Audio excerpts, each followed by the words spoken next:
Want to shoot a quick video today and show you guys how you can use your laminator for applying print film to a substrate. So I have a piece of Coroplast here. I want to make this into a nice 24 by 18 yard sign, but you're not limited on substrates. You can use Maxmetal, you can use foam board.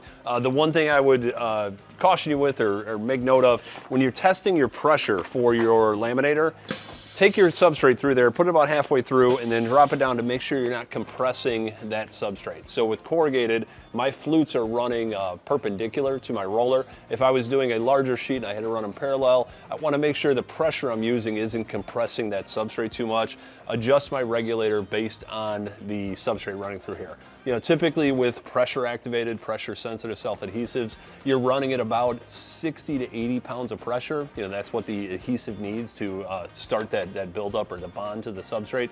At the same time though, you don't want to crush your substrates. If I'm doing foam board that has a higher compression rate or it's more likely to collapse on itself, just adjust your regulator so you're activating that pressure activated self-adhesive, not crushing your substrate. So let's get started though. One of the neat things about using a laminator or a rolling squeegee to set this is I can really take a minute here with my roller lifted to set my substrate up, make sure I'm covering all of my edges. I don't want any white showing on there. Once I've got it locked in, I can then lock in my roller. Now at this point, the print film is locked into the substrate.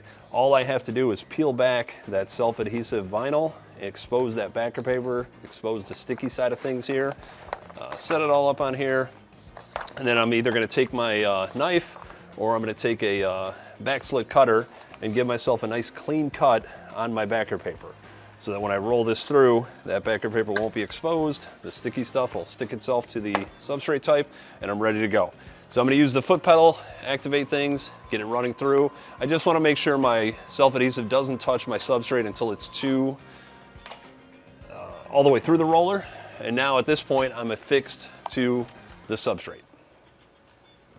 So now I'm ready to feed it back inside my machine. If I was working on a larger sheet, say a 4x8, 5x10, I would obviously need in-feed, out-feed tables or something to catch my material going in and out of there. And now just finish the process, lift up that backer paper, foot pedal activated. The other reason I'm using my foot pedal on here is with the foot pedal activated, the laser sensor is not going to activate with the material going back and forth. So if I initiated that rolling process with the button, it would stop itself when it got exposed to the substrate or the backer paper coming off there. But it's that easy to use a rolling squeegee, give me perfect mounting here, no wrinkles, no bubbles, perfectly mounted to that substrate.